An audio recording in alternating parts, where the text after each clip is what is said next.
ver, les decía que la Junta Nacional de Justicia habría abierto una investigación contra la presidenta del Poder Judicial. Hablamos en condicional porque esta información ha trascendido en los medios de comunicación. Durante el día se ha venido hablando sobre esto. Incluso la señora Janet Tello, presidenta del Poder Judicial, también se ha pronunciado, pero ha dicho hasta el momento no he sido notificada. Y la Junta durante el día no ha dicho ni una sola palabra. Este proceso sería contra ella y otros magistrados que eran parte, conformaban ellos una sala y habrían resuelto un caso y habrían incurrido en un error. ¿Cuál es el error? Haber invocado una norma que ya estaba derogada en la sentencia que ellos emitieron. Vamos a hablar sobre ese tema desde el lado legal y también desde el lado político, porque sin duda todo tiene un trasfondo político. Aquí lo judicial y lo político lamentablemente están enlazados. Vladimir Padilla, abogado penalista, nos acompaña esta noche. Gracias por estar aquí. Bienvenido. Buenas noches. A ver, esto que yo venía comentando en base a la información que ha trascendido en las redes sociales, en los medios de comunicación, ¿es suficiente como para abrirle un proceso disciplinario a la presidenta del Poder Judicial? No, y voy a explicar claramente, ¿no? Se ha establecido y se ha señalado, se ha querido decir de que haya cometido irregularidades. En primer término, hay que ver el Poder Judicial como un edificio de 3 pisos. Los casos concluyen en el segundo piso, es decir, tú para acceder, yo siempre digo a los dioses del Olimpo que vienen a hacer la Corte Suprema, acude de manera extraordinaria, o sea, no es un tema regular que todos tengamos el derecho de acceder a la Corte Suprema. Por eso el recurso mediante el cual tú accedes a la Corte Suprema se llama un recurso de casación. Y ojo, para tú poder presentar ese recurso tienes que cumplir ciertos requisitos. Si tú no los cumples, como digamos, comúnmente te van a chotear, ¿ok? Y para eso, digamos, el 100% de casos que van a recurso de casación, yo diría que más o menos el 95% de casos son desechados. ¿Por qué? Porque la casación tiene una especial relevancia y es que busca unificar criterios. Ahí la importancia. Porque, ojo, y yo sí creo y salto acá que nada es casualidad. Esto dicen que habría sido presentado en noviembre del 24, es decir, hace 3 meses. La pregunta que se suelta es, oye, ¿y por qué la Junta eligió este caso? ¿No hay otros casos anteriores? Claro. El primer término. Lo segundo, ¿qué tanta motivación requieren los jueces de la Corte Suprema para desestimar una casación? Porque yo te puedo decir, oiga, señor Alemán, usted no fundamentó adecuadamente. ¿De acuerdo? Porque no es un fundamento de fondo, porque tú ya tuviste primera y segunda instancia. Y este accesorio no es una instancia. Es para que tú demuestres que han vulnerado tus derechos.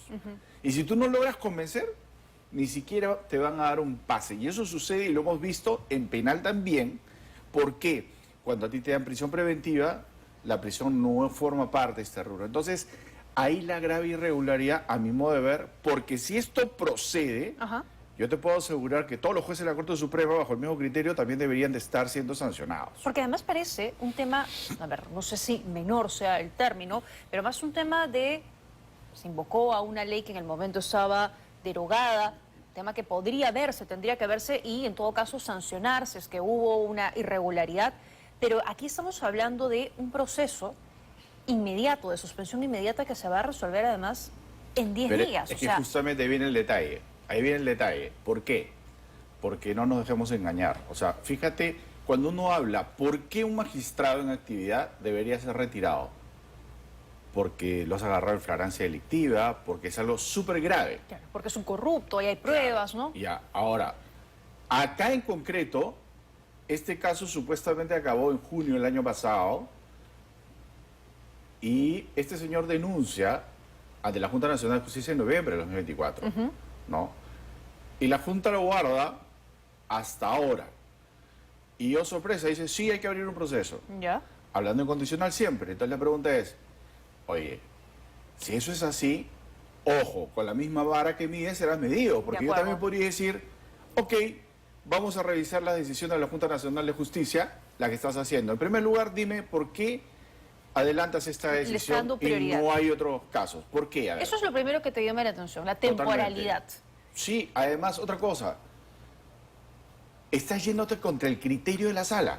¿Ya? A ver, yo me puedo haber equivocado en señalarte la ley número tal. Y eso no es prevaricato. Yo me puedo haber equivocado. Pero fundamental sobre una ley derogada sí lo es. ¿Ya? Pero es señalar, en vez de la 1514, colocar la 1513, no lo es. Y en este caso no se habría decidido sobre el fondo, sino simplemente se ha dicho, oye, lo que tú me has traído acá no me interesa, no lo voy a ver. ¿Te das cuenta? Ya, y pero, de esos tienes miles de casos. pero, digamos, por lo que se ha conocido, ¿ameritaría abrir un proceso disciplinario y ver qué pasó o ni siquiera eso? No, ni siquiera, porque además, yo te digo, no solamente está la doctora Diana Tello, está también el doctor Omar Toledo, que son magistrados de lo mejor que hay en la Corte Suprema. Entonces, a mí sí me llama poderosamente la atención porque tú no puedes perturbar la actividad de un magistrado, sobre todo por ese tipo de casos. O sea, no es que se diga, ella me pidió, él me pidió, ¿sabes qué? Aquí hubo cosas raras. No, o sea, están entrando en algo que no se puede tocar, y es la independencia judicial respecto a las decisiones jurisdiccionales. Es decir, tú me estás queriendo cuestionar, y eso es lo grave acá, porque yo deseché un recurso que presentaron. Eso es lo que me están discutiendo. Oye, a ti no te gustó, qué pena.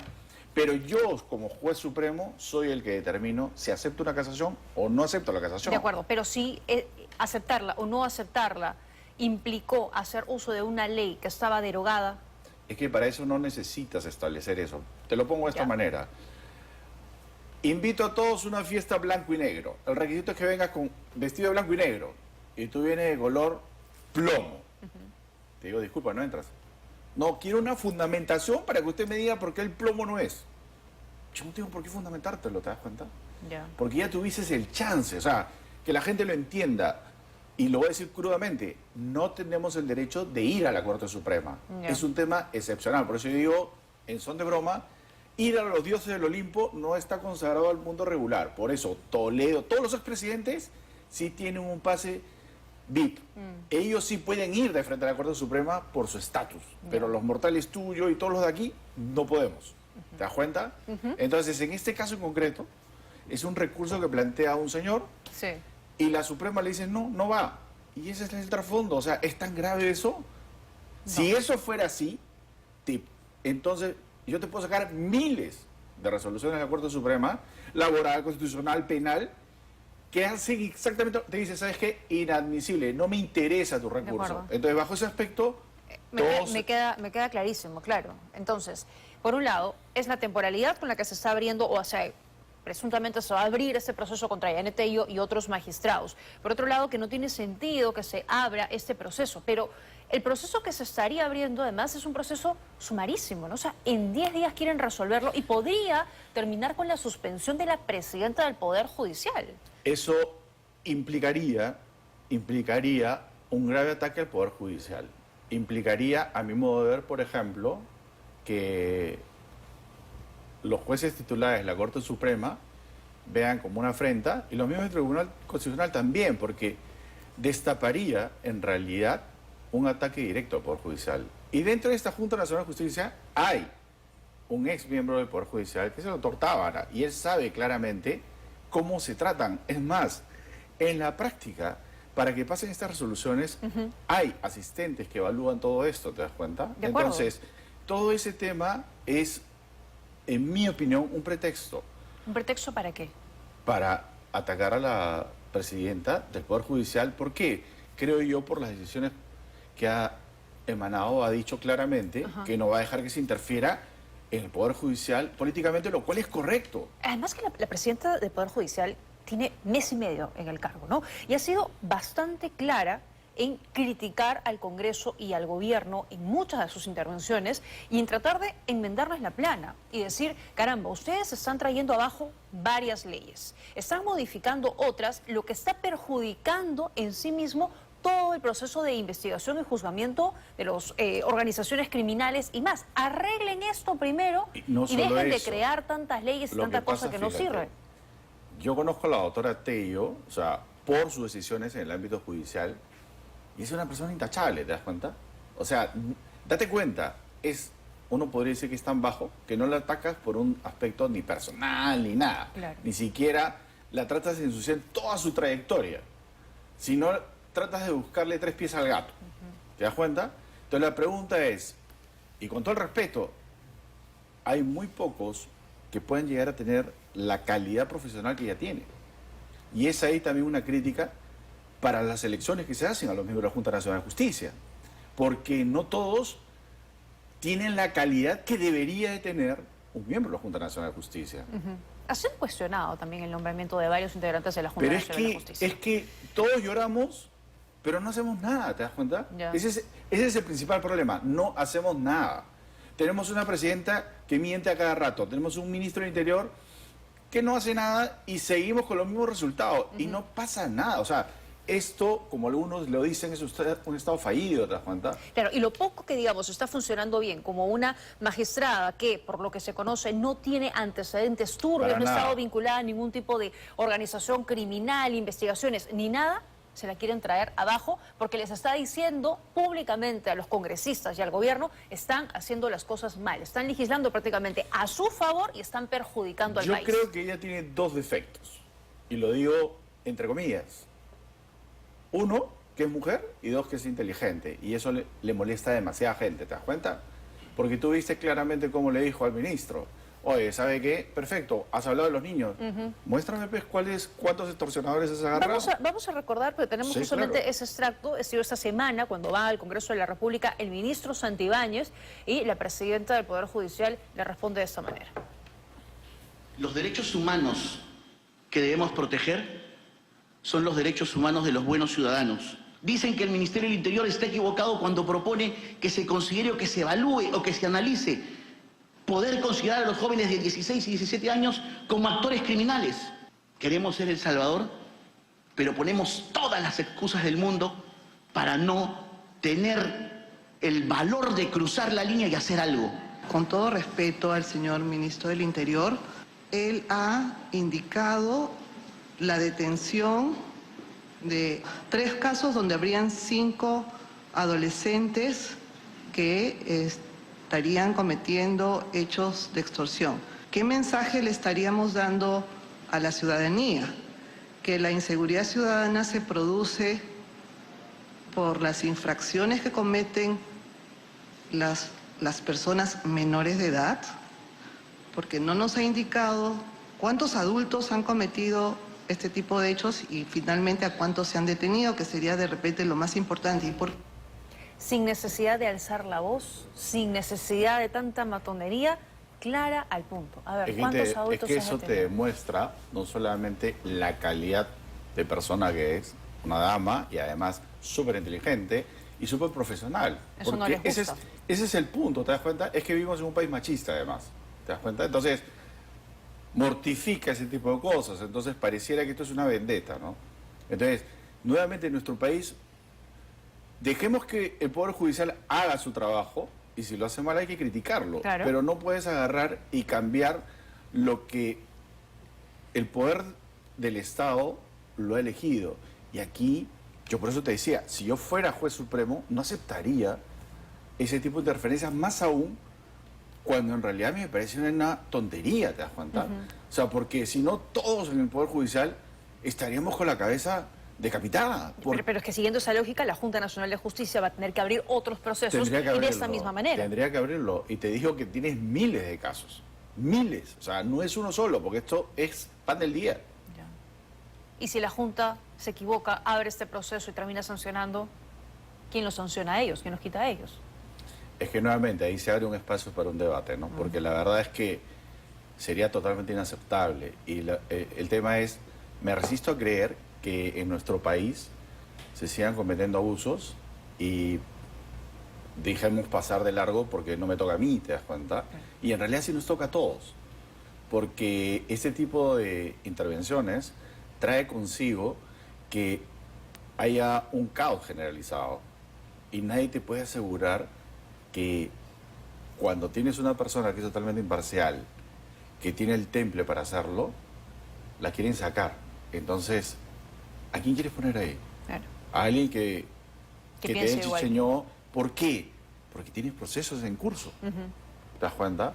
Porque ella depende, por ejemplo, a quién nombra para juzgar a los altos funcionarios. Sí, claro. Entonces, claro, si es incómodo y no controla, mejor hay que sacarla, ¿no? Ese es el punto, es que ella ha resultado incómoda en estas 6 semanas que tiene como presidenta del Poder Judicial. Se suma a esta mesa de conversación Richard Arce, congresista, gracias también por acompañarnos, bienvenido. Muchas gracias, buenas noches, un gusto como siempre. ¿Qué tal? Gracias a usted por venir. Estábamos hablando con el doctor Padilla sobre esta investigación que habría empezado la Junta Nacional de Justicia contra la presidenta del Poder Judicial. Y estamos, además de haber ahondado en el plano legal, el doctor Padilla dice que no habría ningún argumento legal para iniciar este proceso, pero ya estábamos yéndonos al terreno político, ¿no? ¿Qué hay detrás realmente de estas ganas de tratar de suspender y sacarse a la presidenta del Poder Judicial? ¿Cuál es su análisis? Es evidente una pretensión de querer descabezar un poder del Estado, pero si haces el análisis, lo primero en suspicacia es por qué se filtra a la prensa este tipo de decisiones que están pensando hacer en la Junta Nacional de Justicia en un tema tan delicado.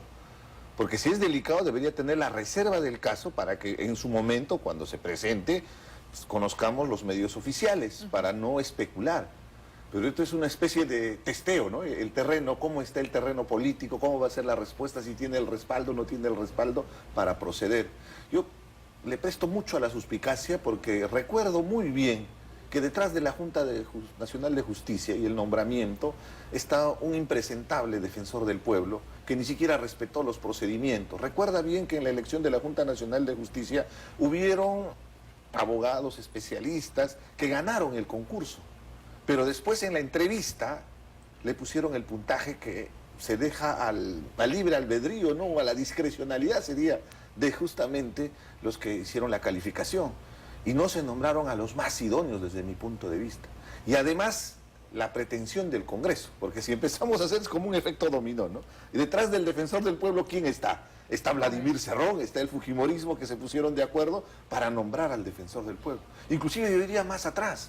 Porque ellos tienen una pretensión, ellos saben muy bien que el Poder Judicial designa en su momento, cuando corresponda, a los magistrados de la Junta Nacional, perdón, del Jurado Nacional de Elecciones. A ver, pero entonces ahí viene la otra suspicacia. Ya, pero, ¿No o sea, tendrán ¿usted quiere alguna decir intencionalidad de justamente remover para tener personas afín, para tener un control de mayores instituciones del Estado? Porque desde mi punto de vista la Defensoría del Pueblo el día de hoy es No, ya, el pero para ir feudo al del punto, Congreso, ¿no? ¿usted cree que desde el Congreso entonces tienen intenciones de sacar a la presidenta del Poder Judicial y que entre alguien ¿No les que ha esté un poco gustado más los comentarios? acomodado? Como muy bien se han graficado inclusive en una comisión. Yo esperaría ese argumento, por ejemplo, de algún congresista frente a un irresponsable ministro del Interior en medio de una espiral de violencia que estamos viviendo, con indicadores muy concretos, 181 asesinatos solo en el mes de enero, y cada día estamos siendo testigos de cómo nos están matando en las calles. El Congreso no trabaja su responsabilidad que tiene de hacer control político con un ministro que ya lo debió haber censurado. Tuvo que ser la presidenta del Poder Judicial la que con mucho decoro, con mucha decencia, con palabras simples, porque cuando hay argumentos no necesitas descalificar a nadie, con argumentos simplemente lo dejó muy mal parado al ministro del Interior. Pero entonces, podría señora ser Tello, que la esté magistrada, muy sospechoso que el Congreso esté detrás de esto, la ¿no? magistrada Tello, a ver, le ha hablado claramente a la presidenta Dina Boluarte, al Congreso, al ministro Santibáñez, o sea que gobierno y Congreso estarían detrás de esto, ¿cree usted? Hay una componente evidente del gobierno y del Congreso para tratar de protegerse frente a todas las investigaciones que tienen en marcha. Recuerda bien la cantidad de congresistas procesados. Ahorita te voy a graficar con números concretos de cuántos partidos, cuántos están procesados por varios delitos que van a terminar en cárcel. De la misma manera la presidenta Dina Boluarte, no es que, como ella dice, que es una persecución, ni nada por el estilo. Están siendo investigados por corrupción, no solamente la presidenta, su entorno más íntimo. Inclusive con este escándalo de Jaliwarma creo que nos ha mostrado el nivel de corrupción al que ha llegado el Ejecutivo. ¿No? De prosperar esto, los 5 magistrados, doctor Padilla, tendrían que alejarse del Poder Judicial. Si es que le haga una suspensión, sí, ¿no? Sí. Eso es inmediato, ¿no? Sí, podría pedir una reconsideración, pero igual, ¿no? Esperemos que no se dé, porque aquí lo que ha trascendido es un informe, el cual debería ser discutido en el Pleno. Entonces, veamos que eso no prospere. De acuerdo. Y insisto, la Junta Nacional de Justicia no ha hecho absolutamente nada, ninguno de sus magistrados ha atendido o ha respondido para confirmar en todo caso si esta información que ha trascendido a los medios de No lo ha comunicación desmentido, es ¿no? real, exacto, ni tampoco la ha desmentido. Pero tienen una maravillosa oportunidad para que también se despercudan, ¿no? Porque la lógica que tenemos de la opinión pública es que esta Junta Nacional de Justicia fue direccionada y es una imposición desde el Congreso de la República. Pero eso se va a demostrar finalmente con las utilizado con una decisiones que tomen. marioneta que es el defensor del pueblo, ¿no? Entonces, ellos tienen una gran oportunidad en este momento, ante un trascendido, actuar con el mayor profesionalismo y con la mayor transparencia. Bueno. Y uno de ellos es, por ejemplo, que ese tipo de informaciones no puede filtrarse, porque es un tema muy delicado. Es la presidenta de un poder del Estado. Entonces, generar toda esta controversia y no pronunciarse en un escenario de esa naturaleza, porque lo mínimo debería ser pronunciarse, Eso ¿no? que hubiéramos Para decir, esperado, ¿no? queremos generar caos político, es nuestra responsabilidad. Hasta, Si hay hasta ella alguna- se ha pronunciado, hasta ella, ¿no? Ella habló sobre No, el y tema se a habla través de sobre un comunicado. trascendido, eso es Sí, el tema. sí, ¿no? claro. A ver, hablemos de Dina Boluarte también, que el día de hoy el Poder Judicial ha dicho que ella va a seguir siendo investigada por el caso Cofre. Han aceptado el pedido del Ministerio Público para que se amplíe la investigación. Y su abogado, básicamente lo que estaba buscando es que esta investigación concluya sin que la presidenta haya declarado, imagino, ante el Ministerio Público, ¿no? A ver, para que la gente lo entienda. Cuando una persona es investigada, tiene el derecho de declarar, no la obligación de declarar. Por tanto, si la presidenta, como lo dice, hubiera querido declarar, lo hubiera hecho en cualquier ocasión. Pero pareciera que un día dice una cosa y hace otra. ¿Por qué? Porque recordemos que ella decía, ¿dónde está la fiscalía? No me cita, quiero que me cite, yo voy a ir a decir Exigía. ya. Y ahora como que han jugado a Pepe el Vío, ¿no? Porque estas investigaciones tienen un plazo. Entonces cuando la fiscalía ha dicho, oye, ven, no, mira, ya se acabó el plazo. Entonces ahí viene un detalle. ¿Por qué? Porque el control del plazo tampoco no es tan estricto. Es decir, si tú quieres ir a descargar, puedes ir a descargar. Claro. Pero ahí viene el detalle. Le han dicho, no, tú ya no tienes plazo. Ya, se pusieron Ya. estrictos. Ya no. Entonces, ahí viene el Poder Judicial donde la fiscal dice, oye, ¿sabes qué? Yo quiero seguir investigando. Claro. Ella se ha opuesto y pues el Poder Judicial le dice, no, sí puede seguir investigando. Entonces, tiene la oportunidad de descargar. Pero claro, no es lo mismo descargar que guardar silencio. De acuerdo. Y el doctor Portugal dijo, ¿no? Si esto, digamos, no sale a nuestro favor, Dina Boluarte irá ante la Fiscalía y declarará. Piensa ahora sí que lo va a hacer, la tercera es la vencida. No, ella maneja. Si te das cuenta, es el mismo comportamiento que tiene el ministro Santibáñez. Le han requerido el celular y lo que ha hecho es retirarle el chip, borrar el programa, entregar un celular prácticamente en blanco, sin ninguna información. Yo estoy cumpliendo de entregar el celular. Discúlpame, esos son leguleyadas, o sea, jugarretas de abogados para generar dilación en un proceso. Cuando uno se siente incriminado, cuando uno sabe que ha cometido algo turbio, evidentemente la dilación juega a favor, porque además tienen la protección, porque tienen una inmunidad. En el caso de la presidenta solo pueden hacer investigación preliminar, no claro. pueden hacer ningún Está- tipo de está acusación. La limitado. Constitución no lo Mucho permite. menos un juicio. Pero lo que no se dan cuenta es que esto va a terminar. Esto termina a más tardar 28 de julio del 2026. Y lo que están haciendo con cada una de las acciones de utilizar el poder, de instrumentalizar el Estado, es obstaculizar a la justicia. Y eso sí es bien delicado, porque ese es otro delito adicional. De acuerdo. Y la Fiscalía en su momento va a tener suficiente argumento para poder denunciar y procesar como corresponde, ¿no? A través del Poder Judicial, ¿no? Muy bien, gracias señor Arce, gracias doctor Padilla No, también gracias por a ti habernos también. acompañado esta noche. Tenemos que hacer una pausa, pero